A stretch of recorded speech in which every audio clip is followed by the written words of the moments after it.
Yes, people, we're back. Back again. 12th man's back. Arsenal roundabout is back. And we might be able to talk about a couple of signings. Some positives finally at the Arsenal. It's been a hell of a lot of negatives, if I'm honest, and a hell of a lot of waiting. We kind of still are waiting because there's not been anything officially announced in relation to a striker and an attacker, but there are some movements and hopefully there's some positive links. And yeah, a lot of people will start to be a little bit happier, I imagine. Big up to everyone that's here. We've got Christian in the house. Christian, how you doing, my bro? I'm good, man. I'm good. Like you say, nice to have some positive news. I was saying to the guys backstage, it was going like this: Madueke coming out, whole fan base in turmoil, negative, and then the Gyokeres news came out, and it's turned around a little bit. But like you said, there's still more to do. It's not done. You can't just sign one player and expect everyone to be happy and win the league and challenge. So, yeah, more to do, but good signs. There is good signs, man. And I wanted to start with you. We've got Kenny, we've got DJ, and we've got D. There's no Leo Regal tonight. African Guna might jump on. I've sent him the link, so hopefully he sees that. Yeah, we've got a good show lined up for you people. We're going to talk Gyokeres, we're going to talk Eze, we're going to talk links and potential signings that could be announced this week. Now you're all locked in. Make sure you're following every single one of these people. Hit the like button, hit subscribe, and get involved with Match Bingo. Match Bingo is in the live chat. It is in the description, and it is a QR code on screen. And this time it's a little bit different. This is going to be for the Women's England game. So make sure that you are involved in it. Instead of 150, they have now upped it to £350. And if we can get the amount of cards needed to get people playing, there will be an instant winner from this show. So please make sure this is a special event. So please make sure that you have downloaded Match Bingo. You can get it through the link in the description, or you can scan the QR code. Make sure you download the app. You need to credit £5 into your account so you can play, and then good luck with it. It is for the England's Women's Euros game. So please make sure that you get it for that. It will take you straight to the link via that code. So make sure that you get the ticket for that. The card will be automatic and it will update automatically. So good luck. Please let me know if you win. £350 is a great opportunity for you. Normally it's 150. So someone from this show, please be a gooner, can win it. Because I've got a little leaderboard, and at the moment Liverpool are beating us, man. So come on. There's more Liverpool fans winning than Arsenal fans. And I know that I don't just do Arsenal content on here, but come on. I'd like to think there's more gooners watching than anyone else. So come on, Gunners. Let's get us back up to the table. And yeah, good luck with Match Bingo for the women's game. Big up to you. I hope that you all do get good luck. Christian, I want to start with you, bruv, for obvious reasons. You got him, was what your friend was told by Andrea Berta on Holloway Road. And looks like we're almost there, and we might have got him. I've got to be honest, I genuinely believed it was going to be Sesko. I know that there was always rumours that it might have been Gyokeres if we weren't able to get Sesko across the line. Looks like your guy wasn't lied to by Andrea Berta, because it's sounding like Gyokeres is the guy, man. So how are yourself and your buddy Sean feeling after this news, bruv? Yeah, feeling good. He's the one I wanted. He's the win now kind of striker. Sesko is more of a project. But we need to win now. We need to win trophies this season. Otherwise, it's going to be too late for Arteta. And I'm liking the links that I'm seeing. We're linked to 25, 26, 27-year-olds that are either going to be ready in a year or they're ready now. And that's like I'm saying, that's what we need. We've been building for 4 or 5 years to get somewhere. We haven't got anywhere yet. Cool, we've been to a semi-final of a Champions League. Cool, we've been to a semi-final of a Carabao Cup. But it doesn't mean anything unless you get over the line. You bring silverware in. So seeing a signing like Gyokeres shows me intent from Berta, shows me intent possibly from the Cronkies that they actually want to win. And they're actually as in the same boat as the fans, where it's not just what it's been for the past 20 years, where they're happy getting top 4, they're happy getting Champions League, they're happy just, keeping the club ticking over, selling shirts, bringing in revenue from the stadium and whatever it is, that they actually want to get over the line. They actually want to win. And in terms of Gyokeres and that video, I didn't know if we were going to bring him in. I was just telling a story that, a friend of mine bumped into Berta. He said, you got him. I wasn't saying we're going to get him. I was just telling a story. But it is nice that it's kind of come 360 and that maybe now was a true story, or he was being honest. But story aside, I'm happy with the signing. This is the guy I wanted. And people that are worried about, is it going to work? Isn't it going to work? Kai Havertz scored 15 goals, I think, last season in 30-something games. The season before, he scored 14, 16, whatever he scored. The fact is, Kai Havertz is scoring goals in this team, and Kai Havertz is a dreadful footballer. Right? We put a defensive midfielder in Mikel Merino up front. Yeah, and he was scoring goals. Odegaard a couple of years ago scored 15 goals. Martinelli a couple of years ago scored 15 goals. Saka scores goals consistently in this team. Trossard scores goals, right? Put a goal scorer, someone who is a bagsman, who is clinical in front of goal, up front in this team, they will score goals. I have no doubt if Gyokeres comes in and he stays fit the whole season, he scores 25 plus goals minimum. I'm talking about all competitions, minimum. I think he gets 20 plus in the league, possibly, which I'll be happy with.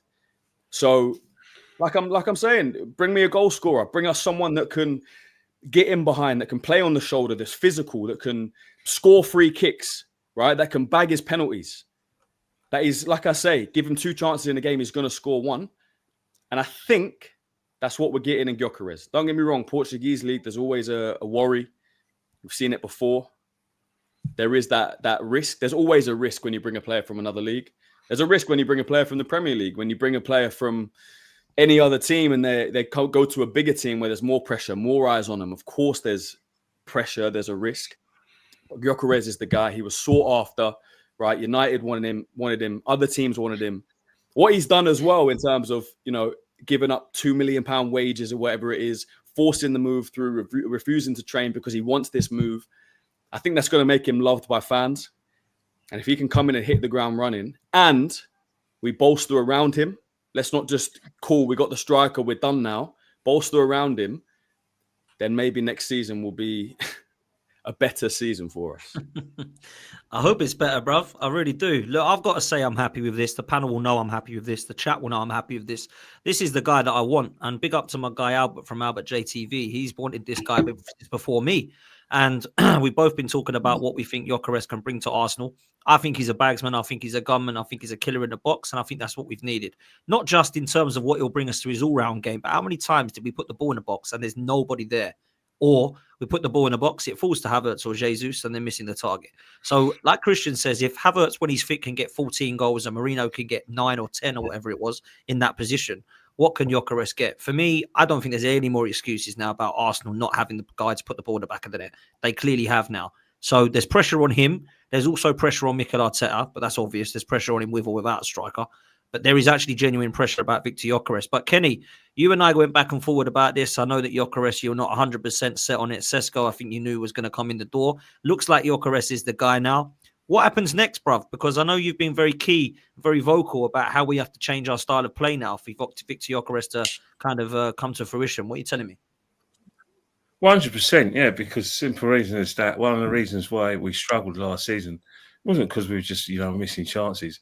Just that the way we were playing was like slow, methodic build up, and especially at the Emirates Stadium, teams were shaped up, to have a go in the last 20 minutes because they backed themselves defensively and they backed their keeper, and that was exactly what happened. 14 draws is, no coincidence that teams were beginning to work us out. All right, we didn't lose those games, but those 14 draws might have well been defeats because that culminated in us.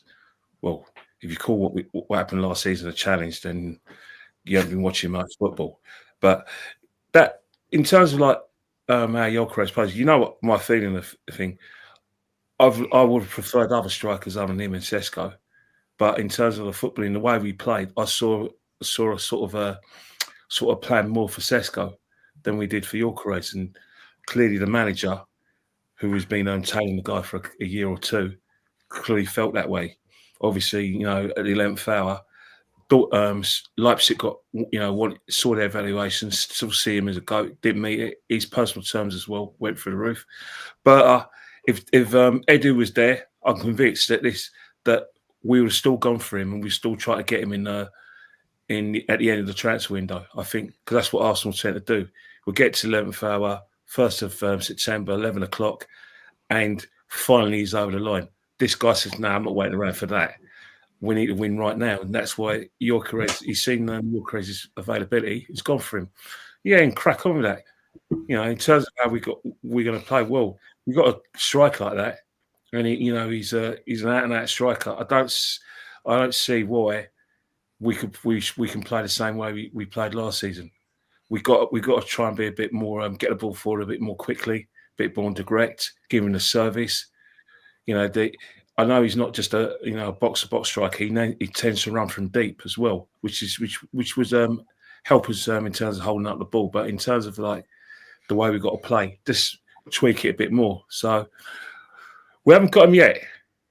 Personal terms have been agreed, but until he's through the door, we have to wait, and then when he comes through the door, come on, patience, come on.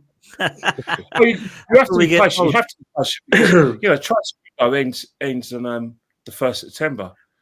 It'd be nice if we got him like next week before we fly out to the Far East for our tour. And but that may not happen. But in terms of like the Gyokeres thing, look, it's what the club want.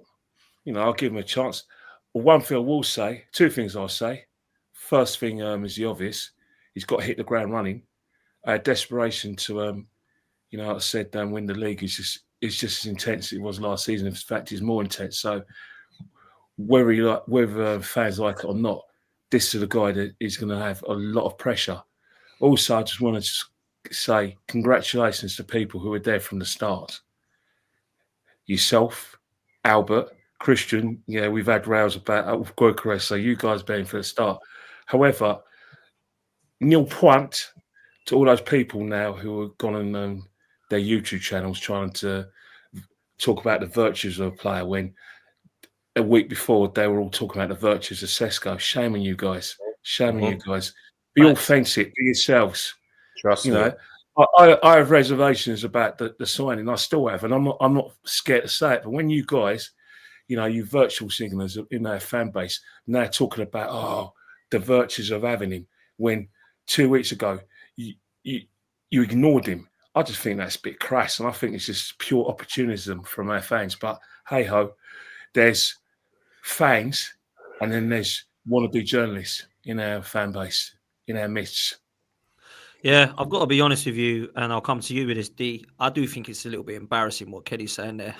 I was seeing so many people. Sesko, it's a little bit getting Sesko. Okay, right, let's do some quick videos on Sesko. Let's say he's going to be the better fit. Let's say he'll be the better profile. Let's say it's clearly Arteta who wants him. We believe in this logic. And now they're changing like, well, I didn't really think he's that great anyway. The Gyokeres was clearly the better one. And I think, hang on a minute. Well, I've been being told for weeks that Sesko's a better profile and that he's a better fit and that Gyokeres is I'm thinking, come on, man, like just say it how it is. You obviously have a favourite. Just admit it and say, I would have liked Sesko, but let's hope Gyokeres is cool. There's nothing wrong with that. Like I just don't get it, if I'm honest. It's bizarre, bruv. But what do you make of this signing? And I wanted to ask you, D, quickly, was if we believe what we're hearing, we're trying to still get a fee, but the personal terms and all that, he wants Arsenal, and apparently he's accepted wages lower than what Leipzig are paying Sesko. So it sounds like this guy just wants to come, man. So yeah, that's what we need. Like we need like no grey areas anymore with positions and players. And with Gyokeres, I think there's in fact, regardless of whether people want him, don't want him, fits better profile, change their mind. It's clear as day he is one of the hottest strikers in the world in the last couple of years. It's as simple as that. One thing you can't deny, and I've had enough of us buying players that split opinion. This is a player that doesn't split any opinions. You cannot deny that he scores a bundle of goals in the last couple of years. It's as simple as that. So everyone's always going to have their reservations about different things, and that's just life and human beings. But in general, if you speak to any football fan, anyone that supports any club, they will tell you Gyokeres is a bagsman. He scores goals week in, week out, and that's one of the first, apart from Declan Rice, I think this is one of the first signings that we've had that is just clear as day, a signing that we need, that we know we get, and we know what he can do. And if you get a player like Gyokeres, who's a 20-30 goal season striker day to day, all of a sudden the 10 goal season Havertz and the 10 goal season Saka and the 8 goal season Odegaard, they're also now having good seasons now. They're not so bad anymore. those little chip-ins, those little 10-goal seasons. You don't want your main striker, which is in Havertz, scoring 12 goals. It's not enough. It's not enough. If you get a main striker scoring 30 goals and then Havertz can chip in with an 8 or a 10, all of a sudden he's having an okay season and it's helping along and it's ticking along. That's one thing we've not had for years is goals, but consistent goals from all around the pitch. We've had goals around the pitch, but Martinelli, 1 minute he's scoring 15 goals, now he's scoring 4. Saka's the only consistent player in our team that scores 10 plus every year, goals and assists. It's the only one. Everyone else, you don't know what they're going to do. So this is the first time. If we get Gyokeres, we know he's going to score 15 goals minimum, 15 to 20 goals minimum. We know that. So we've got that set in stone. Get the same thing with Saka. Then we need the same thing with the left wing. And all of a sudden, our team's transformed. And I agree with Ken with the whole people coming online. And a minute ago, they were talking about how Sesko is 21. And in 3 years' time, he's going to be worth this and worth that. Like, why do we care about that? Who cares? Who cares what he's going to be worth in 3 years' time? Are we not trying to win the league this year? And if we had signed Sesko, then what would have happened was no one could have complained that we didn't win the league if we didn't win the league because we're signing a potential player.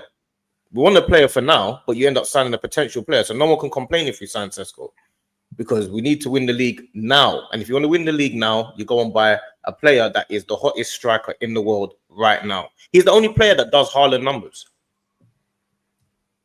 There's no one else that does Haaland numbers right now. So the 3 strikers right now in the world that everyone wants are Isak, Gyokeres, and we talk about Haaland and players like that. And he's one of them. So as long as we get one of them, that's all that matters to me. We need to carry on and go and get a few others, but you can't complain about this signing. That's the facts. No, you can't. And look, I'm really excited about this one if it happens.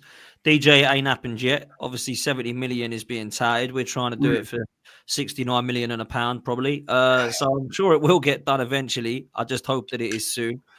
I want to ask you your thoughts because I've never actually got your thoughts on the striker situation, other than I know you're bloody desperate for one like all of us. What's your thoughts now that it looks like it's going to be Gyokeres, and what sort of pressure is that going to put on Gyokeres this season? Gyokeres, I'm over the moon with Dan. Who wouldn't be? I mean, he was my first choice. All this Sesko nonsense was absolute nonsense. But the manager wanted Sesko, and he was trying to do everything he can to try and get Sesko. And obviously, for some reason or another, it didn't come about. And then Berta's obviously doing his job, and he's got Gyokeres. Whatever way he's come to the club, Berta, Arteta, whatever way, I'm absolutely thrilled to bits that he could be coming to the club because he is the best in class at the moment, apart from, along with Haaland, as what Dee said, and Isak. If you're going to pick a striker, it's got to be him. And I don't really listen to whether what he's doing in Portugal. At the end of the day, a striker's a striker. If he knows where the goal is, you've got half a chance of him scoring lots of goals. My only worry is now, Dan, is that we've got, I've been banging on about this for quite some time now and watching Arsenal closely. We still need that attacking midfield player to supply Gyokeres with the ammunition that he's going to need. Because if you have a look at how our squad stands at the moment, if we was to bring in Gyokeres and we've got Zubimendi and we've got Martinelli on the left, we still haven't got that creativity in midfield really. Centrally, because Zubimendi is a like for like that's just gone out the door.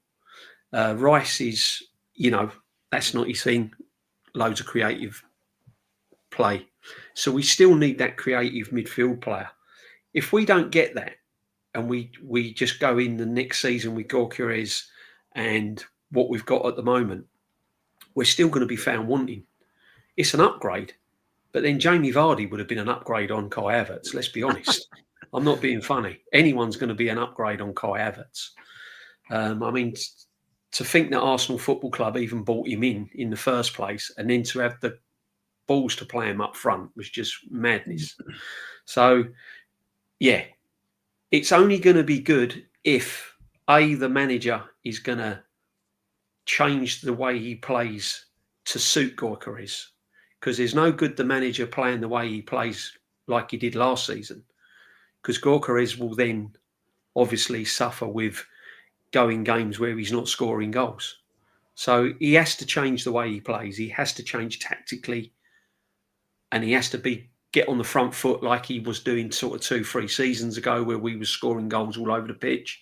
He's got to get that attacking kind of mentality back into his game again. Otherwise, Gyokeres, like all the strikers that go to clubs, they're going to be found wanting. He's going to have to drop deep. He's going to have to pick the ball up from deep, and so on and so on and so on. And we don't want that madness in our team. We want our attacking threat in the final third. I'd like to see Saka push more forward more and not have to worry about defending so much. I'd like to see him do more damage in the final third. Because if we can get this, if we can get sort of Eze in, for example, then suddenly you're looking at a whole completely different Arsenal football team. And I'm excited about Gyokeres, obviously. Who wouldn't be? It's an absolute positive for me. I'm thrilled to bits that he's coming. Just need to finalise it now, because you know what Arsenal are like, Dan. It's like we're bemoaning or quibbling over 5 million, and yet we've gone and paid like 15, 20 million for Norgard. So just get the money.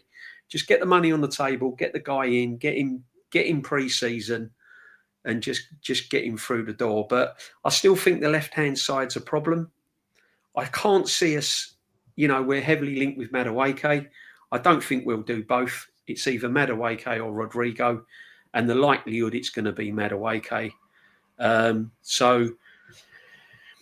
For me, he's got to change the way he plays. And I agree with Kenny. He was set up. His art was set on Sesko, and he was set up tactically to build his team around Sesko and play with Sesko in mind. Now he's going to have to think differently. And I'm hoping that'll be a good thing, Dan. I'm hoping it'll be a good thing. So am I, mate. I think it has to be a good thing. And for me, it's the one that I wanted, other than Isak, who I felt was unobtainable. I've been crying out for Gyokeres for a long time. So I think this is a very good signing, like exceptional signing. Let me come to you, Christian, on this next point, right? I spoke to Jordan and Lee yesterday, and they made a point which I thought was quite interesting. Whether you believe with this or not will be interesting for me. Martin Odegaard, DJ said a great point there. We need some creativity. And obviously, we've not mentioned Odegaard because of his poor form of last season. But if we got the Martin Odegaard back of 22-23, which I think we need to, because he was exceptional then, where he got his 15 goals and his assists, then we might be able to see a really good Gyokeres. But actually, the point in Gyokeres and Zubimendi might actually help Martin Odegaard. And I wanted to get your thoughts on that, because I feel like something needs to help him. He has literally needed a kick up the backside for quite some time. And I think when we say creativity, everyone's thinking that DJ means we need to bring in Eze. And I agree. I think that's absolutely needed. And I'm sure we'll talk about that in a minute.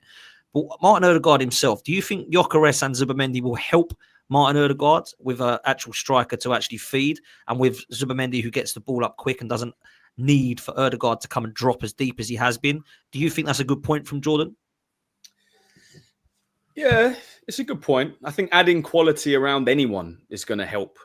If you added quality around the worst right back in the league, it's going to help. If you added quality around whoever, adding quality to a team helps other players. Of course it does. I personally think not the only, but the main person who can help Martin Odegaard is himself. He was nowhere near levels he showed over the past couple of years last year. I think the injury is a big reason for that. And obviously players around him can be a reason for that. Having a defensive midfielder playing in front of you up front who you're trying to supply isn't going to help you. So yeah, bringing in a goal scorer, one of the most sought after strikers in Europe, is definitely going to help. But that's not what I'm focusing on when it comes to Odegaard. For me, it's about him. It's about him getting back to his best.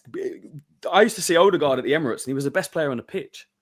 I used to watch him and think, wow, like, I pay money to go and watch this guy. I was going home games last season and thinking, where is he? Like, is he playing? Like, he was our worst player pretty much every game for a long period of last season. And that's the reason I still have faith in him, because what I saw the 2 years before, PFA Team of the Season voted by the players of the Premier League, by the way. So anyone who wants to argue that he wasn't good before last season, talk to the PFA, talk to the players in the Premier League, because they played against him. They know just how good he was, right? If we can get even 80% of that Martin Odegaard back and then put Gyokeres in front of him, of course it's going to help. And getting him in more forward positions, I think, is probably Jordan's point about having Zubimendi. Having Zubimendi just sit, not telling Odegaard to go and get the ball off Saliba, get the ball off Gabriel, not telling Odegaard to go and play as a left 8.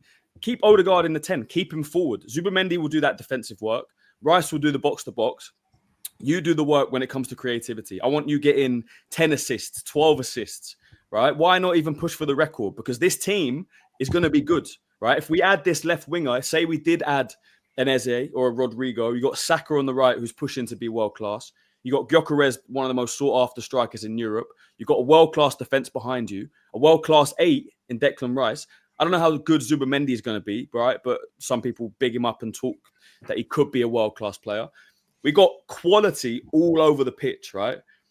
If we go into next season with that team, he has to be, as the captain, he has to be on his game. And if he's not, this is where we need a signing to push him. We need someone like Eze that if Odegaard's not on it after 5 games next year, he's out the team, right? Eze's starting. Because otherwise, say we don't bring in Eze and we stop now, like DJ's saying, if we stop the business now and there's no one to push Odegaard, what do we do if he's not on it? He's our captain and he's playing every single game. We saw it. It hurt us a lot last season. We were looking for that creativity to come from him. He was getting the ball, losing it every time. His physicality wasn't there. He was taking too many touches. He was slow on the ball. And it was hurting us. So he needs to get back to his best. I've seen videos online. Obviously, they're going to put this stuff out. Clips of him looking sharp, whatever. Cool. You can show that on Instagram. You can show that online. But you need to show it on the pitch.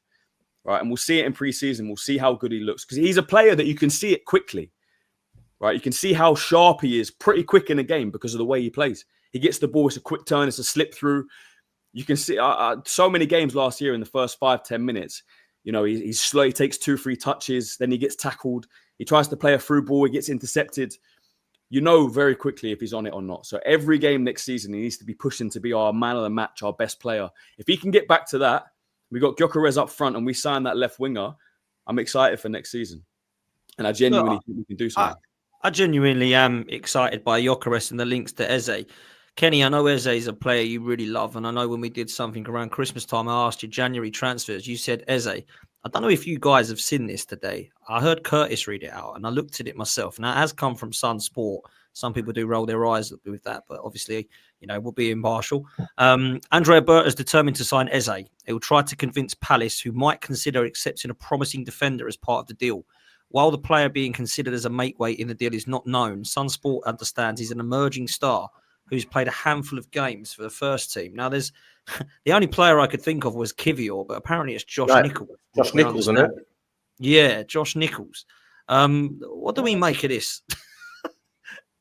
Is this serious? Like, I can't believe Palace would want Josh Nichols. I think surely they just want their money, right? I mean, sounds like bullshit. It has come from the Sun.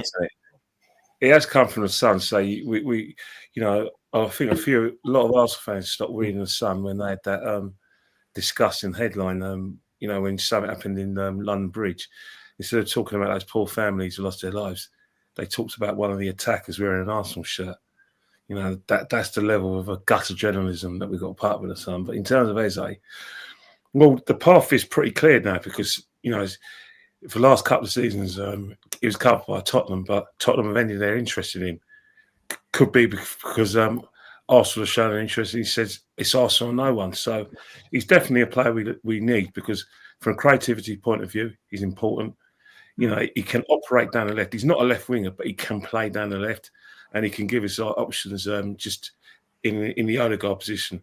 But he can give us options in 3 or 4 positions. So I'm laughing. He's a player that I've rated for a long, long time. And he's had to do it the hard way as well. Got rejected by Arsenal, got even rejected by Sunderland.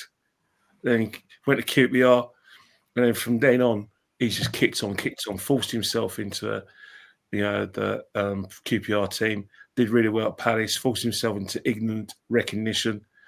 You know, so it's like a win-win. But he's not the only player that we're linked with. Obviously, you're going to talk about Rodrygo. You're going to talk about Madueke as well.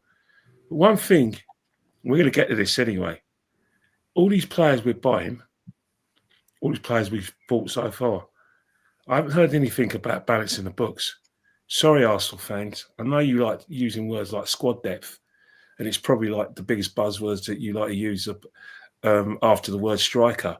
But I don't know any business where you're governed by PSR or FFP, where you just buy players and you don't get players out. We have to be realistic. We're getting all these players in. We're trying to freshen it up. A sacrifice has to be made. Now, we talked off air. You know I'm talking about. I'm going to lead to that. I'm not going to mention his name because I think that's later on for the show.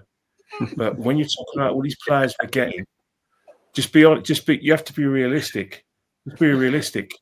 Because if you're not realistic, you're not going to be able to get the players we need, and you're not going to be able to freshen it up. That's all I've got to say. Be realistic, Arsenal fans. All these players and then that's going to be about 50 million. Then Madueke, someone they really seem to want. That's big money. And then I haven't even talked about Gyokeres. Where's this money coming from? Fresh air. Be realistic, fans. We haven't spent money for a while, though. Probably. We haven't spent money for a while, but you still have to, follow the PSR. Last season was weeks of PSR.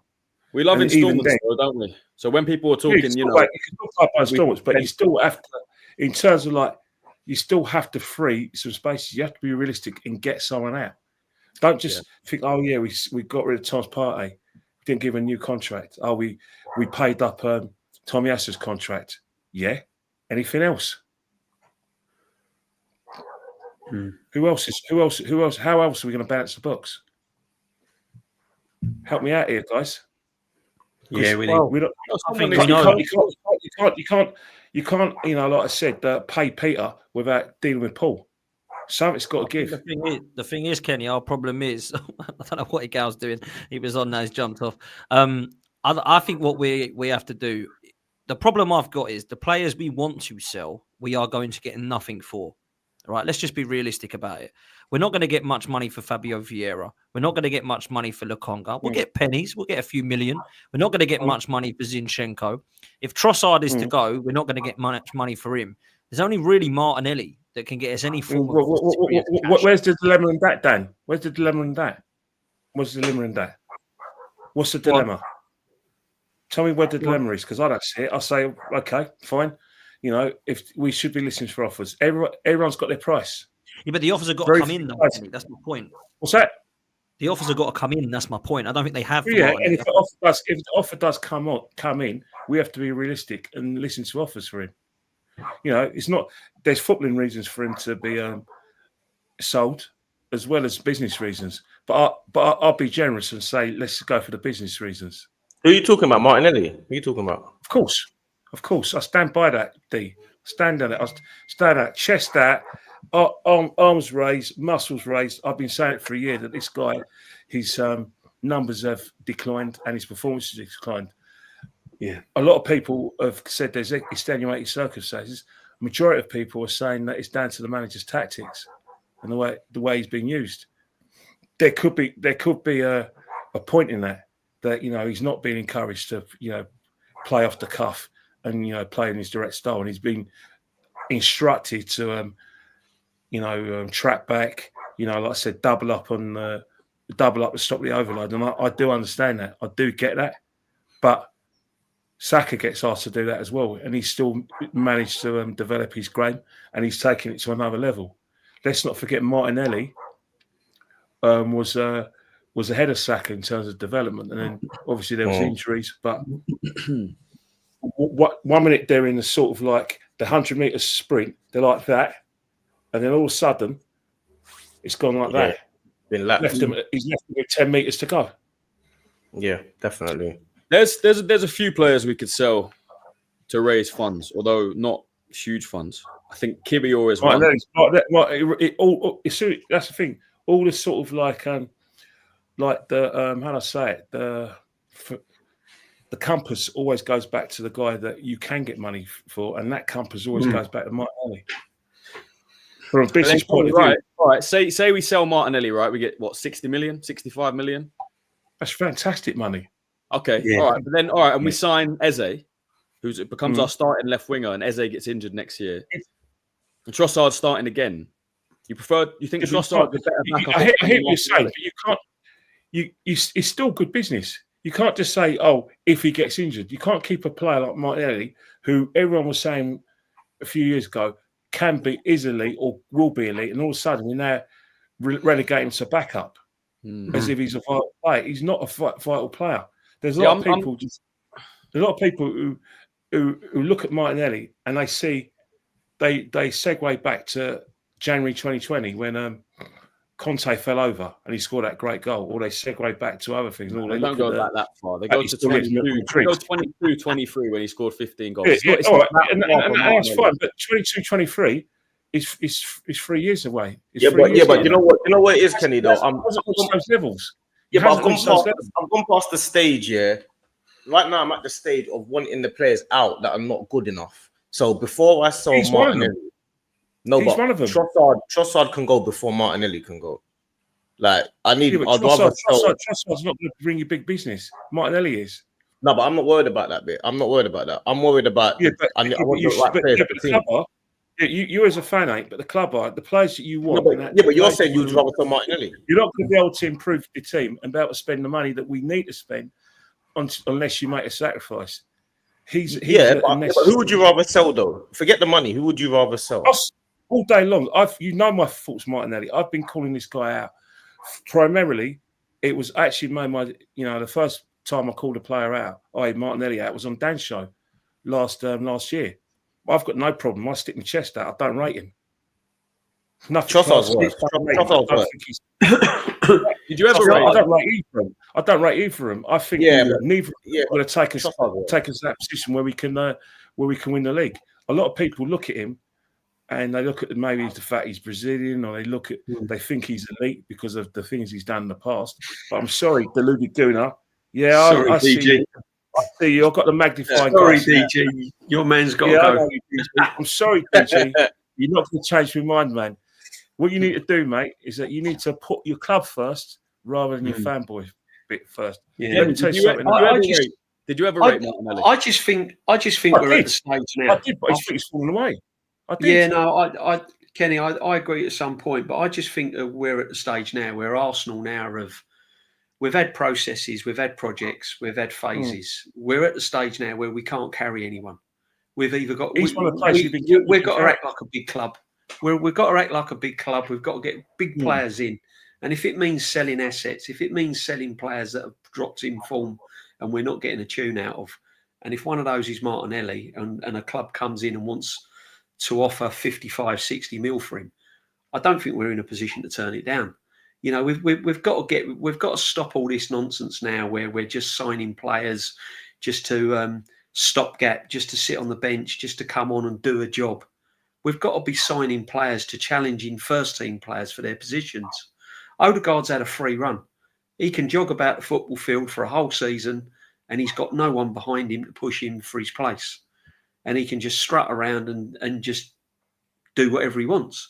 We've got to get out of that now. We've got to get. That's why Eze's got to come in, DJ.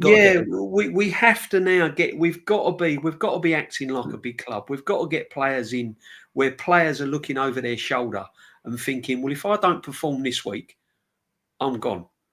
And see, the thing is with Martinelli, I've been saying it for a while as well. When you watch him play, his head's down. You know, and let's be honest, the manager hasn't pushed him on from when he scored the 15 goals and everything else from that season he had. He hasn't pushed on like he should have been. And you have to ask the questions why he hasn't pushed on.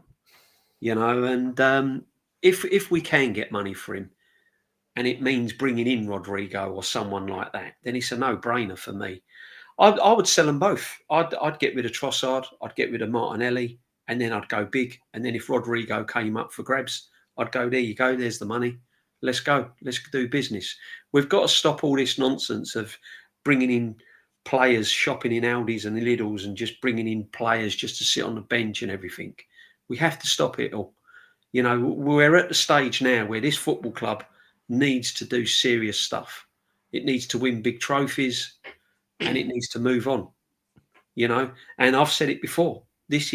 We are rebuilding, whether people like it or not. We are absolutely rebuilding, and I mean, I take Christian's part of sort of like selling Kivior and everything else.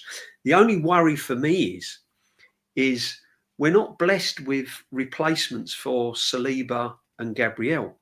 You know, I'm not saying that Kivior's a world beater, but he came in and done a job. He came in and done a tidy job. He was, you know, you got to give the guy respect. When he came in for Gabriel, he didn't do that bad, to be honest. And if we let Kivior go, then you're looking at another position what needs filling. So no, I'm in. I think if money came in for Martinelli, I think we'd have to listen to it. I think we have to listen to it, and we desperately need now. We desperately need now strength in, and I mean strength. I don't mean just bit players. We have to move it on. We really do. I want to back up Martinelli a little bit because I'm still a fan of this player. Maybe I'm living off the past, and I am a bit torn. Like I'm not. We have to keep him. He has to be our starting left winger. He's the guy. Blah blah blah. If he was to go for big money, I'd understand it, and I agree it would be good business. But I saw signs this season that he was not back to his best, but that he was getting back there. I think after that Fulham game, I think it was Castagna. He cooked Castagna. His confidence started to come back. He had the moment at the Bernabeu. There were games where we started to see Martinelli getting back to himself. He was beating players. He was putting good balls into the box. He was looking dangerous. He kind of, I don't know. Like I say, I'm very 50-50. I personally don't think Eze is a big upgrade on Martinelli. I think it's maybe a slight upgrade. I don't think Eze's position is left wing. I think he'd be wasted out there, to be honest. Yeah, probably. But then I don't think he starts ahead of Odegaard. That's the thing about Eze. So I think if we were to bring him in, he would challenge Odegaard's position and challenge Martinelli's position.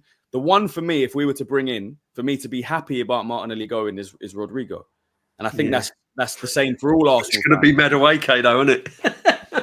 No, don't say that. I don't think we bring him in. Let's have that conversation in a minute, man, because I actually am with Christian on this one. Me and Kenny actually agree on quite a lot. And I'm not going to say that Martinelli should not be sold. And I'm also not going to say that Martinelli should be staying. If a bid comes in, you're going to accept it. And I'm talking about a bid that's not 25 million. I'm talking about a bid that's double that, right? Trossard is the one that they're talking about leaving to Fenerbahce. He's only got 1 year on his contract. But whether he stays or goes, Trossard's a squad player for me and always has been a sub. Martinelli, I actually think, would be quite a good impact sub to have because he's going to give you that direct pace and power. And I actually do think his finishing is quite underrated when he is in front of goal. But I wouldn't be against either. One of those is going to go. We have to bring in Rodrygo, though. It can't be Eze and Madueke. That is not strong enough for me. Eze, neither of those are going to start. They're just basically coming. You're not boosting your first 11 there for me. So I think that's what it has to be.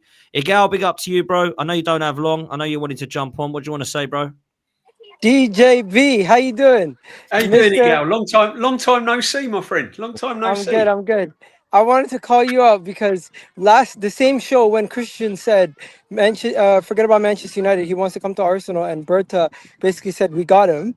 You came out and said to us, well, Manchester United have more pull than us. They're a bigger club than us, so he's going to go to Manchester United. No, I said if we got into a bidding war, it could be dangerous because Man United are a big club, and if we got into a bidding war, his head could be turned to Man United. But listen, Igal, I'm gassed that he's coming to Arsenal. Absolutely gassed. Also, I just want to say, guys, I get we're gonna have discourse around how he's gonna do and everything, but the main thing I'm focused on is we've improved the attack. We've been saying that the attack has been the main problem for the last 2 years, I would say. The first year, we were decent attacking-wise. The last 2 years, we had moments where our attack was the problem. Now that we got a striker and potentially Eze, even if we get that Madueke bum I don't rate, I'm going to be happy. Even Lee's excited. Look, everyone should be excited. Everyone should be happy. And finally... Is your manager excited though, Igal? Because he wanted Sesko. Is your manager buzzing though? Because he wanted Sesko. I don't think he gives a shit who he wanted initially, as long as a player that can benefit the club comes in. And I said it from time. Arteta should not be the one making the decisions. It should be left to Berta and the scouts. Right. Don't know about that. Hey, don't miss me with all the stuff that people are saying Sesko. I never wanted Sesko. I was never one of those guys who were saying I wanted Sesko. I was just like, hey, if this guy's coming in, it's a different story now. The got thing a is, though, 26. the thing is though with Gyokeres, though, what we've got to do, we've got to help him out, and we've got to make sure that he's allowed to do all the things he has to do immediately. So he needs to be immediate penalty taker as well. He needs to be a penalty taker immediately, stuff like that, to get off the ground running and stuff like that. I don't want to start doing ahead of Havertz. I was just going to say one more thing. Yeah, I'm just start doing all the messing around and all of that. I don't view Eze as a replacement for Martinelli. He's an upgrade on Trossard. That's what he is. He's somebody who'd be an upgrade on Trossard. Rodrygo comes in. He's an upgrade on Trossard. Neither of them are coming in to replace Martinelli because Martinelli's not going nowhere. Don't know. Yeah, I don't know, but you have to remember, Arteta's tried to improve that left-hand side 2-3 times. He did it. He tried to get Mudryk with a massive bid. He tried to get Trossard. So he's tried to upgrade that left-hand side a few times. So you say that until you bid 80, 90 million for Mudryk. And do you know what? Before we bought in Trossard, you made a good point there, because, sorry, mate, because Martinelli, he wasn't the same player. When we was linked with Mudryk, that's when you started to see Martinelli drop off, when all this Mudryk nonsense was surrounding Martinelli. Yeah, and that's true, because I don't know whether that's because Martinelli then lost faith in the manager because he tried to bring in Mudryk and he got his head turned and he started to drop off. Do you know what? That is absolutely spot on. That is spot on because that season was when he got 15 goals. Exactly. And then we went for Mudryk, and since then he ain't been the same player. But Kenny was. You should have seen Kenny's face, Igal, when you said about Martinelli going nowhere. By the way. I know why he said it. He said it. It was directed at me, so I know why he said it. I mean, do better. Do better. Only person I came here to take shots as was DJB, not you. Listen. Only because Arteta wanted Sesko. Now he's got Gyokeres. He's got to change the whole way he plays now next season. Yeah. And if he doesn't get over the line in any trophy, there is absolutely no excuses. None you want to know something? There wasn't an excuse. There wasn't an excuse even if we didn't sign Gyokeres. Really and truly. Because at the end of the day, he's had many seasons and many windows to solve the problems. Also, I don't necessarily think you have to change the whole system. You just need to have the same guys who are being goal scorers, turn them into creators. Saka's going to be more of a creator, and we've seen him do that. I'm writing this all down. And we've seen that already. As for the fact that we're going to have to change the whole system, well, he's not going to play the same way as Havertz. He's not going to play the same way as Jesus. But we had Mikel Moreno in the team, and he's not even a striker. It's a good rebuild, though, isn't it? This season, a good rebuild. No. It is. Looking you want to know something? Rebuild. It's not even a rebuild because majority of the starters are not leaving. It's just mostly bench players. It's a bit of a rebuild. No, guys. The word rebuild is when you rip it up and bring it back. You guys are taking the piss. Because look at it this way. If Arsenal were wait, one second. Would you if Arsenal were bringing in 4 to 5, if Arsenal were bringing in 5 starters, then I would be like, yes, a rebuild. But the fact that we're only bringing in 3. Would you admit that we've rebuilt our midfield? What do you mean? Our midfield, Declan Rice and Odegaard are still there. Yeah, but we've got 2 players in and 2 players out in midfield, haven't we? Yeah, that's not a rebuild. That's just retooling. You got 2 players in, 2 players out. Oh, retooling. Zubimendi and Norgard are not going to be necessarily starting together. What it is if there was a situation where we had a new left back, a new right back, a new right winger, a new striker, a new midfielder that were all starting or expected to be in the starting 11, then you could say we rebuilt. But the fact that majority of these guys are coming off the bench or majority of these guys are just rotation, and only 3 of them are really going to be in the starting 11. I think Liverpool and Man City have done more of a rebuild than we've done. If you guys are basing it on what you're saying, no. You brought in rebuild into that. No one was talking about rebuild. No. I never said rebuild. DJB or Dan. It was me. Yeah. Oh, okay. If you don't know, I would say we've got Zubimendi in our starting lineup. If we get Eze on the left wing, if we get Gyokeres up front, that's 3 potential 3 or 4 players in our starting 11. So it's a big difference anyway, regardless of whether you think it is or isn't. That's a big difference. And if you add to that players like Norgard, Rodrygo, other players like that, it's a major difference in our team. There's a good 6 players extra in our team. And There's part actually is- like 8 players we link with. Do you know what I mean? Kepa, Yeah, it's a- Mascara. There's still links with Hearts that are very loose. Exactly, Obviously, exactly. you know, Norgard, Zubimendi, Eze, Madueke. And the players Rodrygo, leaving. and The players Lost. This leaving. could be the best window of our whole lives. Well, that's Of our what we whole need. lives. Of our whole lives. Could be. Thank yeah. God for Berta, eh, Eagle? You know. Do you know what? Imagine- Yeah, do imagine you know what's so funny about this? Yeah, this shows you actually. This is so fun. This shows you how far we've fallen, because it's so mad that we get excited about players. Not to say these players are not good players, but these players that are coming in, these are not world beater players. No. I said Apart that from- the other week. Apart from Gyokeres, No, who potentially, could be.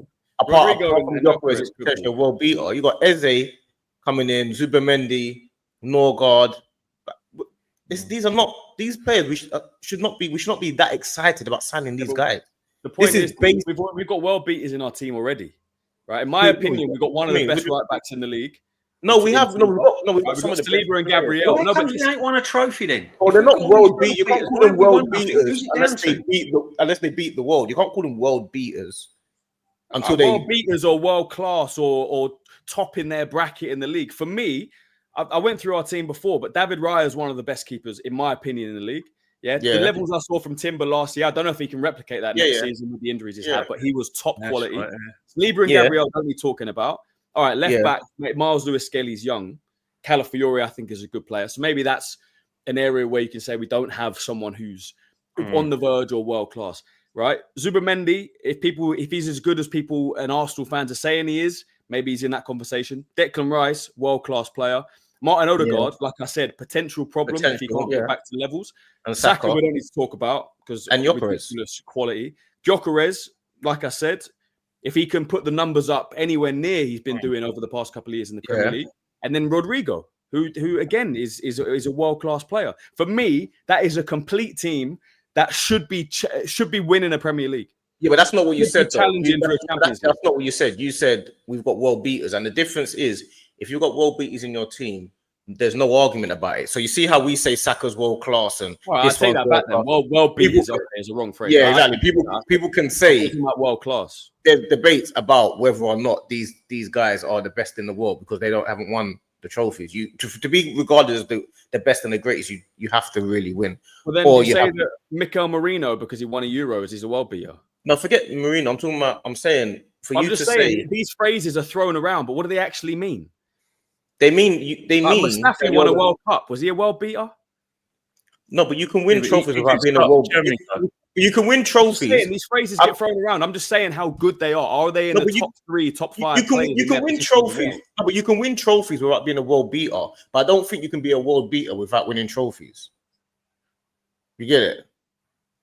I think it is with Arsenal at the moment is that with George Graham's teams in 89 and 91, and obviously a team that won the European Cup Winners' Cup in 94, you can because they put silverware on the table and because they were top teams, we could say legends. We look at Arsene Wenger, 2 doubles, the Invincibles, and like the domination of the FA Cup, and you look at all the players, boom.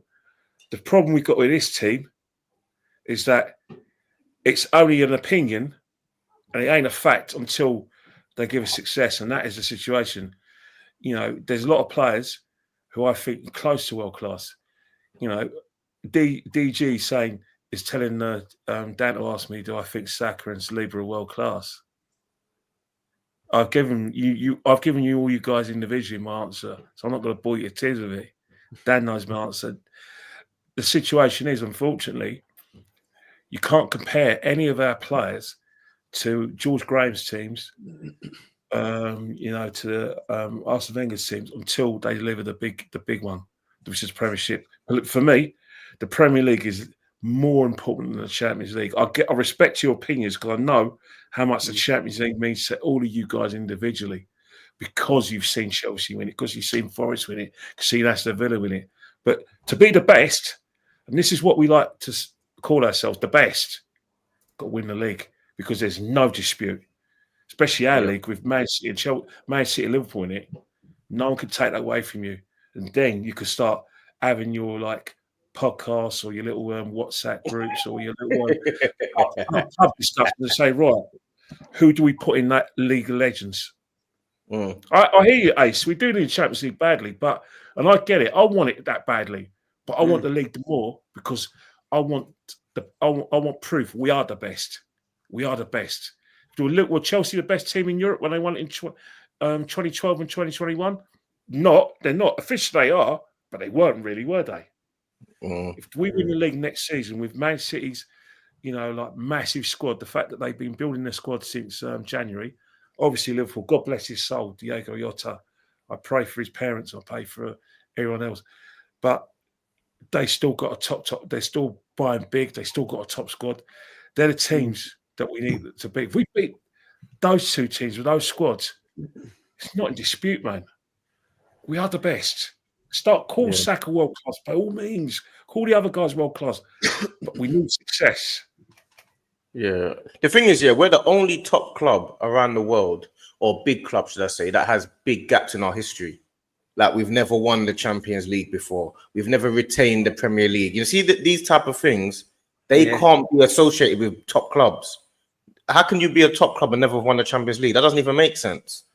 Like, never in our history have we won. Not in Forest have won it twice. We've never won it once. We've never retained the Premier League. We've got to change that. We've got to change that. We've got an unbeaten record, but we've never won. Whether we like it or not, we're in the bracket below. We ain't Real Madrid, Man United, Liverpool, Barcelona. We're in the bracket below that. But we're not even that. Not even Forest have won it twice. You're going too. We're in the bracket below that. But like you say, we need to change that going forward.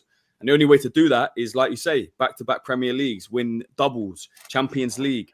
We've got to get a Champions League. I don't want to say win a treble, but Man United have done it. Man City. But that's what I'm saying. They've got to put yourself in the history books. If you want to be regarded as one of the biggest clubs ever in history in Europe, in the world, you have to go and do those things. Dan, I want to question you quickly. Look, you're the host here, but I want to flip it quickly because you were happy this week. You texted me about Gyokeres.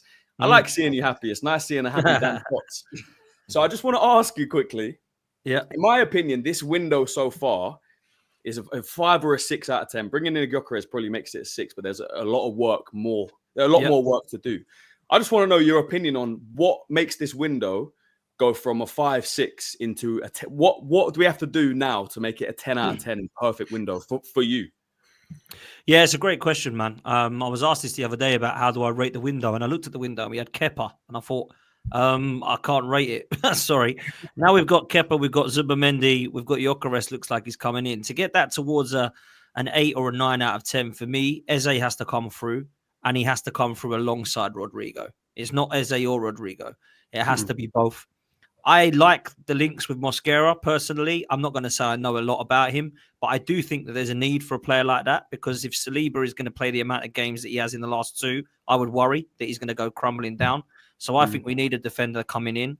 And if we are going to look to get rid of a Kivior and a Zinchenko together, which there's rumours about, a lot of people think Kivior's staying now. Well, I'm hearing that he still wants first-team football, and that's not something we can offer him. So if Italy is serious about wanting him, then I'd look to go and get Yoel Harto from Ajax, because it's a player that has been tipped to be very similar in the ilk of Timber.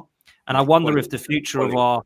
Yeah, I like him a lot. And I wonder if the future of our left-hand side is going to be similar to our right-hand side. So we will have Gabriel and Harto and Saliba and Timber. So that for me is where I think we can turn this window into to 8s and 9s.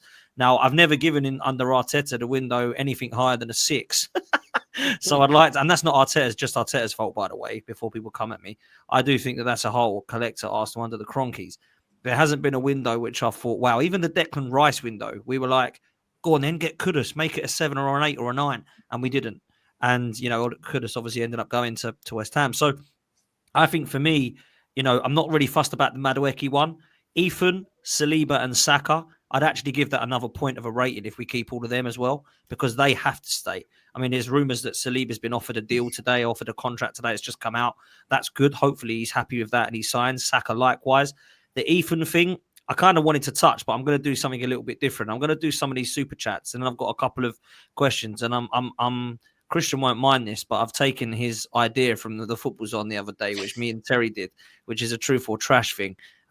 Make sure you do watch that, people. It's the football is on, and it was a really good chat actually with me and Terry, because me and Terry can go out back and forth about Man United and Arsenal all day. So let me do this super chats, and then we'll come to that for the panel. And I'm not just going to offer it to the whole of the panel, so all of you can answer.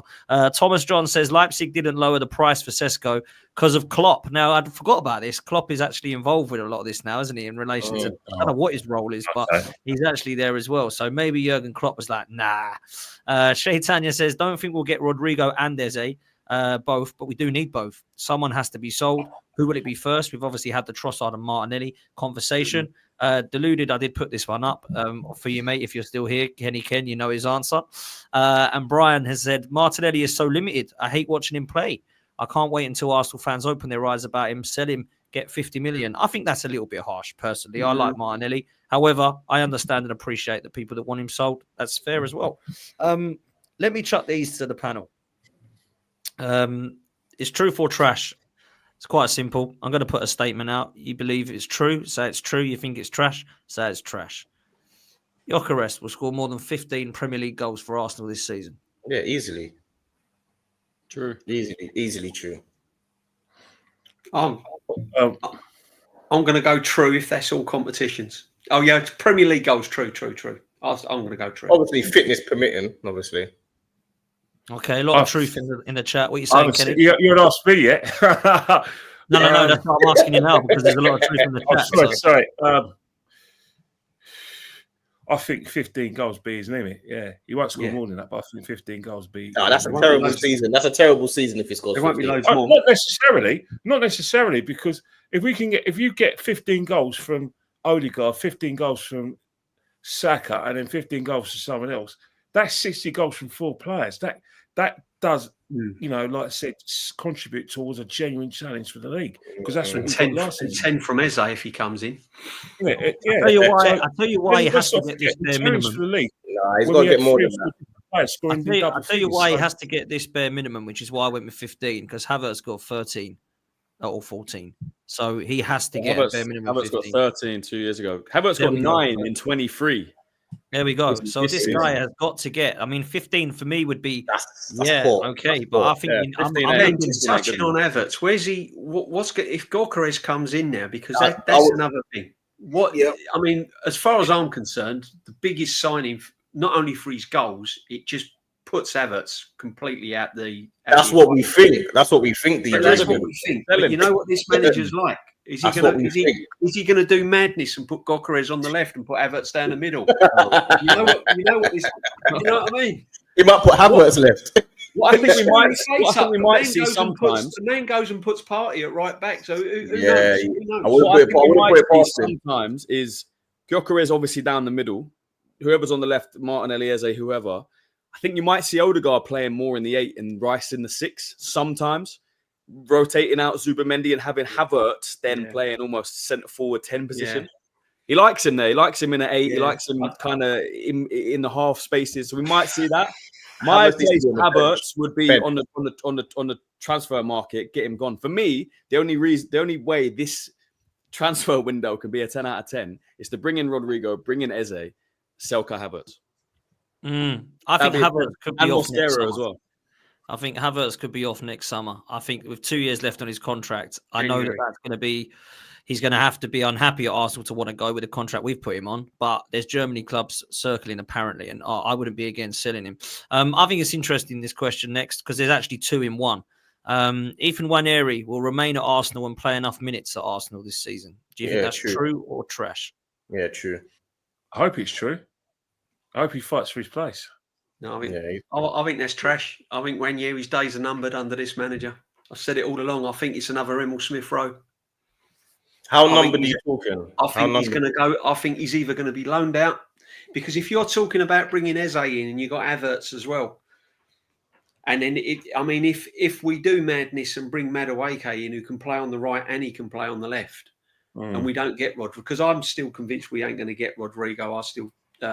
I'll be over the moon if we do, but I think Ethan Nwaneri's days are numbered.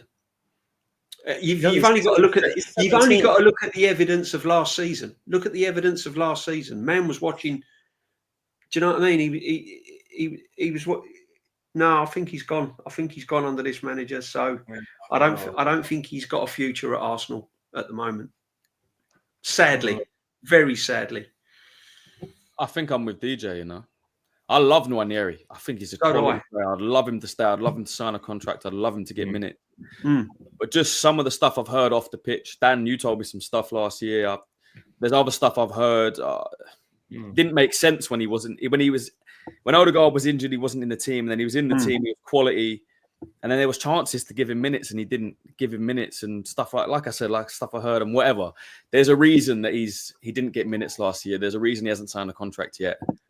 Links to Madueke doesn't sound good. Links to Eze. Well, you know, it's Christian. Lewis-Skelly had about two left backs in front of them. We signed Calafiori. The guy got injured. What did Lewis-Skelly do?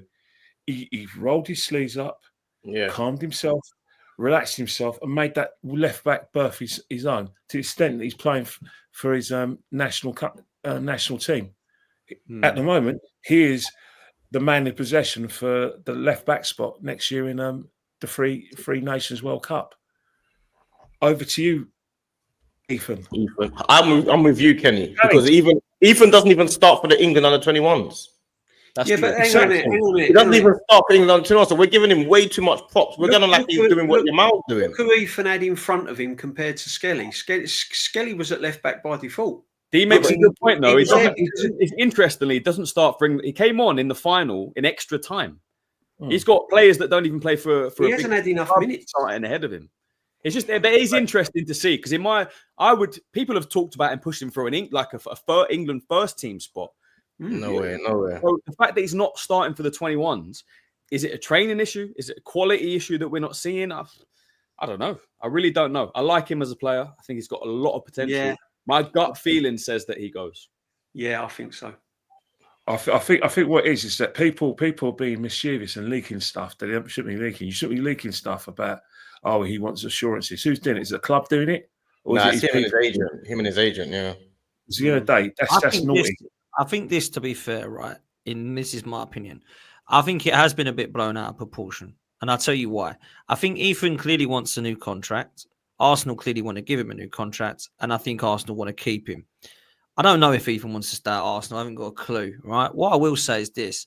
If he becomes available, then I can see why Chelsea, Man City and co are on alert, because he's a top talent and he's going to be unbelievable. That does not mean that Ethan wants Chelsea and that Ethan wants Man City. What it means is his agent is trying to get Ethan a contract to Arsenal for the best for him and the best for him and him only. And I think it's fair for a 17-year-old to be asking the question, where do you see my minutes? Where do you see my career path? Where do you see my development? I don't think that's him being not yet. There's two positions for him. It doesn't have to be Saka's position. Yeah, I agree. Could ask for Odegaard, or there's still question marks. Like him in the 10, you know what I mean? But that comes back to the question, though. That comes back to the question. We've been watching Odegaard put in stinkers all last season, and Nwaneri still didn't get a chance. Yeah, Arteta doesn't rate him there at all. He never got any minutes. Look, Bukayo Saka's 23 years old, right? Ethan Nwaneri, I know he's 17. Is he 18? Is he 18 yet? I think he's 18. He's 18. He's 18. Yeah, he's 18. Ethan, you got Saka, one of the best, a quality right winger in front of you. You might look at it and go, that position's locked down for 5 years, maybe 6, 7 years. Yeah, but that's not the attitude you should have. If you're asking to demand your minutes, your attitude should be, I'm going to be better than Saka soon. No, but I get what Dan's saying, and I get it. If Arteta didn't trust him in the 10, and Arteta's saying, look, the position I see you is right wing, but we've got a player there right wing for the next 5 years. What else do you say? But we around and say, look, if I'm not guaranteed a starting spot in the next 3, 5, why am I going to sign a contract, 5-year contract extension? We ain't won the league, though. We ain't got time for that in the next 2 or 3 years. We ain't got time for that. If we were winning the league every year, then cool, we can start worrying about pathways. We ain't won the league in 20 years. We ain't got time for that.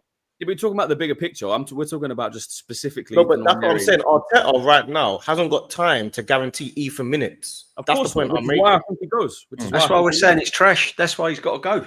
He ain't going to get minutes. He ain't going to get minutes. His days are numbered, I think, personally. It's a shame. It's a shame is a because shame. there are opportunities. There's everyone was talking about the Jack position in the left day. Maybe we can have a look at him there. You can have a look at him in the definitely Odegaard position. I think people look at the fact that because he can dribble, he's a good dribbler, and he said he's got a left foot. They've kind of marshaled him into the Saka position where there's other positions he can force his way into the team in. But it's up to him. But one thing about it is that one thing I do agree with the whole panel. There isn't really time for Mikel Arteta to put his arm around the shoulder and develop him. Mikel Arteta needs results yesterday. Yeah, he ain't got time. But he's brought I that on agree. himself, though, isn't it? Which is sad for the player that he's not been able to rely on a manager to bring him forward. The manager's Yeah. put Well, himself and this in is another thing, DJ. He might not be the manager that actually develops it. We might have another manager. Do you know what I Exactly. mean? So I don't we think don't even yeah. know. Like, I That's think what I'm Ethan saying. will stay at Arsenal. I do, and I hope he does. I do understand, however, and I'm not saying it's right or wrong, but I understand. I think it's justifiable enough to be looking at that, and going right behind Saka and Odegaard. Brilliant stuff. Oh. No, I'm behind Saka, Odegaard, Eze, Madueke, Rodrygo, Martinelli, and Trossard now. Bloody hell. Where am I getting game time then? I can kind of get that. And if that is the case, then I kind of don't think it's like, well, you're fifth choice, mate. You're 17. He might go, I'll go and be second choice at Chelsea then, or City then, or I'll go to Dortmund, or I'll go to Napoli like Sancho and Bellingham did. I think that could be the problem we have if we are too mucking around too much. Now, I'm not saying we're buying all them players, and I'm not saying we're keeping all them players, and I'm not saying he's going to be ninth in the pecking order, right? He might be, though, third or fourth and think, do I want to be third and fourth? I played a few Carabao Cup games, and I'm good enough there. I've come on and I've scored goals. Why is Madueke being brought in to be ahead of me? I don't get it. I scored more goals than him last season. So I'm just saying I have more sympathy than some that I've heard where people are just like, spoiled little brat. Bloody 18, mate. Wait your turn. Hang on a minute. This guy's a top talent. Like, he is a top player. And I think he's better than Madueke. I think he's by far, in fact, more higher ceiling than Madueke. So I kind of depends what Madueke's been bought for. It's better what days he bought for the fact that he can play left or right, and that's what, and the fact that like he's available. I don't know, but that's what happens in football nowadays. Football at big clubs and all the big clubs, it's always been hard for young players to make their mark and become like first team regulars. Now it's almost impossible. Players like Saka is not the norm. It's like it's a rarity now. Liverpool, you rarely see young players coming through. Curtis Jones is getting engaged. Is he a nailed on regular in that team? I don't think so. Man City probably just Foden really, and even then, he's easy to rotate. So a big club, it's hard for young players to, get right to the top because of the fact that needs must. Okay. That's my thing as well. Is he? Sorry, just last point. Go on, Christian. Like I said it already. Is he guaranteed a starting place in the next 3 to 5 years? And I don't think he is. And that's I hear your thoughts. I hear your concerns, and you're not alone there. There's positive news today that he is going to sign, but I hear that. This one, then, nice little segue. Noni Madueke will end up an Arsenal player this season. Is that truth or trash? Probably true. Truth. There's no smoke without fire, is there? I think it's a truth because on the basis that it's a signing that none of it, I can't justify. I can't speak for you guys. I can't justify. I can't see it as much as me. I want to, look at it. The only thing I can come up with is that there's availability because Chelsea are just overloaded with players on both flanks, the right and the left. He's available. He's an England international. Berta again. I call him open goal Berta. And the fact is that the selling point is that he can play. You can't relegate him just to the Saka position. You can actually play on the left, where he is direct. And if you are getting a Gyokeres in, who's a striker and a bagsman, as you guys like to call him, strikers need service from both flanks, genuine service, orthodox service. Maybe this is why they're looking at Madueke. And you could just say the same if we're having Sesko. Remember, Sesko 6'5", good in the air. Obviously, he likes to get in beyond as well. Got a bit of pace. Either way, one of the things Arsenal are talking about is creating chances. It's all well and good playing methodically and playing nice little Pele balls, but crosses win matches as well. I mean, look, I'll be honest very quickly on this from my perspective. This makes no sense to me whatsoever. And it doesn't make sense for a number of reasons. £50 million is a joke. I appreciate why Chelsea want that much, because if you look around, João Pedro, Jamie Gittins, Elanga, they're all going for this price, right? But this makes no sense for a number of reasons. One of them is the one we've just discussed. Ethan Nwaneri's there and he can cover Saka, and I think he's better. The other one is £50 million going to come in alongside Eze and Rodrygo together, or is it going to be instead of? If it's instead of, no thank you. And if you're going to spend £50 million on someone that can only really play on the right wing, and some people say does all right on the left, what is the point of making this one of your signings? Look, I'll say this now. I'll say this, and I've said it before and I'll say it again. If we get to a stage where we've signed Kepa, Mosquera, potentially Harto if we need another defender, we get Norgard and Zubamendi in, we bring in Rodrygo, Eze and Gyokeres, and they say we've got £50 million here, we're going to put some of it towards Noni Madueke, I wouldn't care. But if we're saying, right, after Gyokeres, it's Eze or Madueke, we're going to go with Madueke because he's cheaper, I'll be absolutely livid if that's the case. Yeah, absolutely livid. Yeah. So I think this really does depend on what else we do in the window, as opposed to, is this a instead of signing or a as well as signing? And if it's an as well as signing, perhaps there's some legs with it. If it's an instead of, I think it's a stupid signing, guys. I've got to be honest. So that's my thoughts on it. DJ, I don't know what you think. Yeah, I'm with you, Dana. I've tried to get my head around this one. I've tried to understand the reasons why. And then, I even try to give him the benefit of the doubt that he can play both right and left, so it would be adequate cover. Then I try to think to myself, right, well, if he is coming, what can he do? Yeah, he's direct. He can get the ball. He runs. He likes to take on the fullback. But other than that, I've not seen much evidence why we would want to sign him. And this, to me, is gathering pace. And this, to me, is going to be the easy option other than Rodrygo. I think Rodrygo is a bit more difficult to get. So I think they're taking the easy option. And this is what Arsenal Football Club's been doing for years, Dan. This ain't a new thing, mate. I mean, me and Kenny can go back over the years, and this ain't a new thing. So I think the quicker we get our heads around this, the better. I don't get it. I don't understand it. It's 50 odd million down the drain, literally down the drain. All this wacka and all that. That would be literally down the drain, my friend. It's another Havertz situation for me. It's another Havertz situation. And then you got to ask... Chelsea obsession as well, isn't it, again? Yeah, you got to ask your questions. What is all this madness about? I mean, we was just talking earlier about letting Martinelli go. And I was a big advocate for saying, well, if the offer comes in, let Martinelli go. But if you're giving me Madueke as the replacement for Martinelli, then I'd rather keep Martinelli. I mean, that to me, that's a no-brainer. So I just don't get it. I mean, I'm even putting Ethan Nwaneri. I'm trying to develop Ethan Nwaneri. Save your 50 odd million and develop Ethan Nwaneri. Save it, because you never know what's going to happen in January. You don't know, God forbid, if Gyokeres becomes injured. You don't know if we're going to get any injuries, because let's be honest, our track record ain't brilliant with injuries, is it? So save the money and develop what you've got. Try and turn try and get Martinelli's mojo back or something. Anything other than this guy. I just can't get my head around it, Dan. And I'm like you. If you're gonna make Madueke one of your major signings alongside Gyokeres, then to me, that brilliant window that suddenly looked fantastic then becomes very, very poor again. And it's just mirroring from seasons gone by. Get Declan Rice, Havertz. It's that kind of thing, It's like, come on, what are we doing here? Seriously, not Madueke. But I can see it happening. My friend. And that's why I'm getting my head around it. I think it will happen, if I'm honest. Look, let's do the last one. And this is a very hard question to say truth or trash. It's basically a luck and a bit of a guessing game, really, with this one. Arsenal and injuries. Do you think we're going to get luck with injuries this season, or do you think we're going to get KO'd again? It's a genuine question. I know we can't answer it with like a yes or a no, but last season was a horrible one.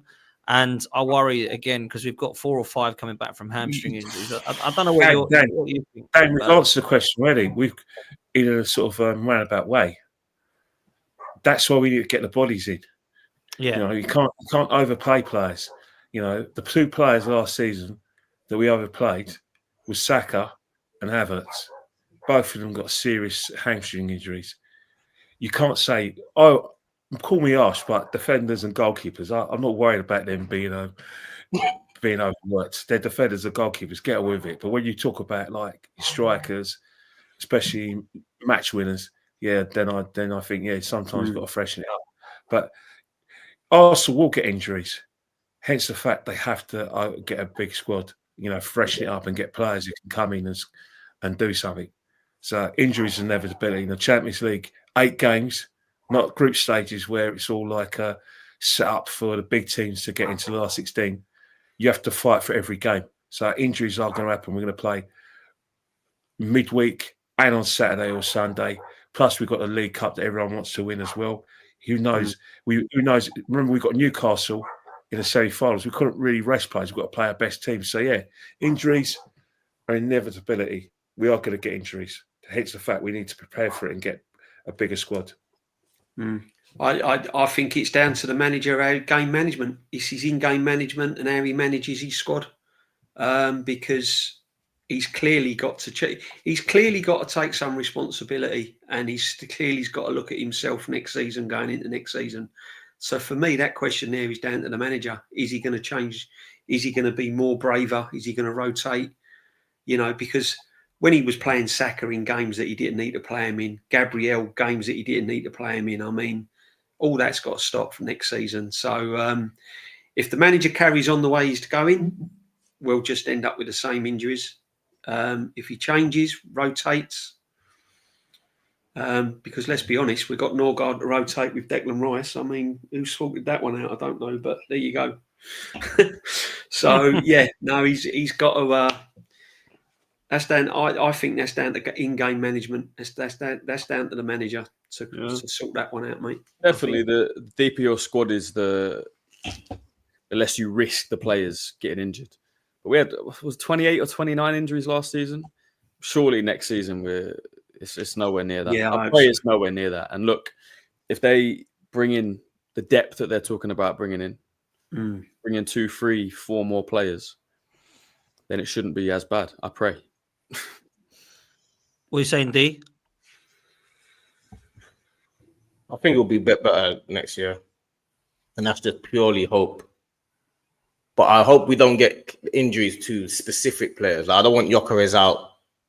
I mean, we haven't signed him yet, obviously. But I mean, that's not who I want out for months. So we need to get injuries to it sounds bad, but to the right players. You know what I mean? It sounds bad. If we are going to get injuries, it's like, you lot, man. But we need to get injuries to not the players that we need to get injuries to. Because last year we had Saka out, Odegaard out. We were lucky with Declan Rice. Then we had Gabriel out at a key time, and you know what I mean. So hopefully this year we pray that we just keep fit. And injuries are part of the game, innit? So we can't complain. Yeah, I was going to say, yeah, you're going to get. We know injuries. that You're going to get injuries. We've got to have a better squad. If you get knocks, it's calm. If you get long-term ACLs, hamstring operations, I'm like, wow, I don't want this again. Do you know what I mean? Like, I just don't want to see that, man. So look, on a positive, Gyokeres looks like he's on his way. Zubamendi's in the door. Obviously, we've got the backup goalkeeper and the backup defensive midfielder in Norgard, who's going to be announced as well. And then it looks like it's all on what happens with Eze, Madueke, and/or Rodrygo. And that, for me, is probably what our window is going to look like, along with the Valencia centre-back Mosquera, who sounds like it's going to happen for a matter of a few million euros. So things are looking good, or better, should I say. I think Berta has been involved heavily. I think the Gyokeres deal was definitely Berta pushing that. Sounds like Mosquera is definitely Berta. I think Zubamendi, Kepa and Norgard were probably a lot more Arteta alongside Berta, but certainly for me, the Gyokeres one, I think, was clear that Arteta was cool with it in the end, but he clearly wanted Sesko, and Berta was the guy that got the drive across the line towards that Gyokeres deal, which hopefully we can say is announced soon. And then I think the others, we need to just let Berta do his thing and see what we do. And hopefully we have a brilliant window, and we should be winning a trophy this coming season, whether it's a Champions League, Premier League or Domestic Cup. We should be winning a trophy. I don't care what anybody tells me.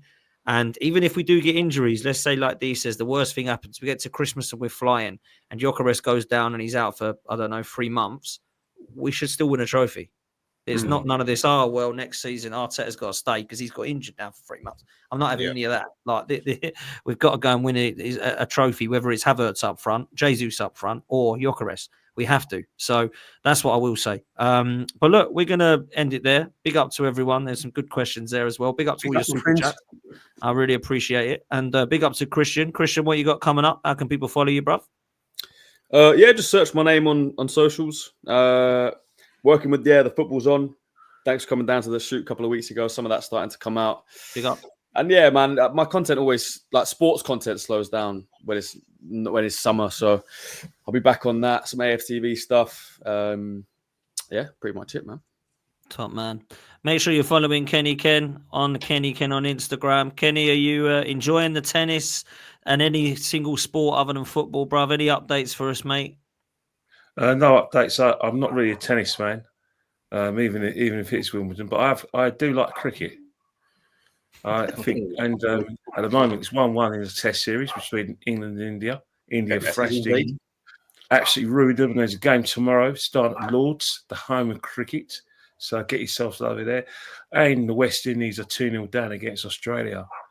But that's apart from that, there's not much news. Hey, if you like rugby, the Lions are touring Australia. Yeah. Look, rugby, Formula One, cricket, tennis. Go and enjoy every sport that you're into. DJB, you got your channel moving, mate, which is great. What you got coming up? Yeah, it's doing all right. Then I've got. I think I might be on with DG tomorrow if I get the call. And I'm just doing some stuff on my channel, DJB, the Arsenal Huddle. So give that a little look. I do my Sunday evening show, and I drop streams every now and again. And it's going good, man. I follow my cricket. Watched Essex get beat Friday in the 20 blast, and I'm watching the tennis. That's liveling up now, isn't it? So that'll be good. Yeah, and watching a bit of women's football, England. So all good, man. Brilliant. Nah, man, make sure you go over to DJB's channel, DJB Arsenal Huddle. Let's get him up to where he needs to be at his next subscriber point. So big up to you, mate. Glad you've done your channel and people are enjoying it. And D, always a pleasure coming on, man. What you got coming up, bro? Anytime, man. Fam's on TV. Me and my cousin Dean, Liverpool fan. I'm an Arsenal fan, obviously. Yeah, I got stream tonight at 10 o'clock. Just random streams. And I've just been playing paddle, to be honest with you. That's all I play, bro. I play every morning. I get up at 6 in the morning, go gym, and I'm at the centre playing paddle, bro. So love that, bro. That's all I do every day, bro. I'll be honest. You have to do a quiz on here one time, man. That's we do. We have to. Man. I need to do a damn pots like a football 12 man quiz. Mate, you're more than welcome, man. You're more than welcome, man. Yeah, 100%, man. Big up to everyone that's in the chat. We're going to send you over to Lee Gunner. He's about to watch the Chelsea game now, isn't it? So I'm going to go and watch that myself. Hopefully they lose. It'd be so funny if they do. But, they probably will win because they've got an easier draw than everyone else. But there we go. And make sure you go show Lee some love. Go raid the chat. Dan Potts raid, 12-man raid. And, we'll see you next time, people. We're out of here. Laters.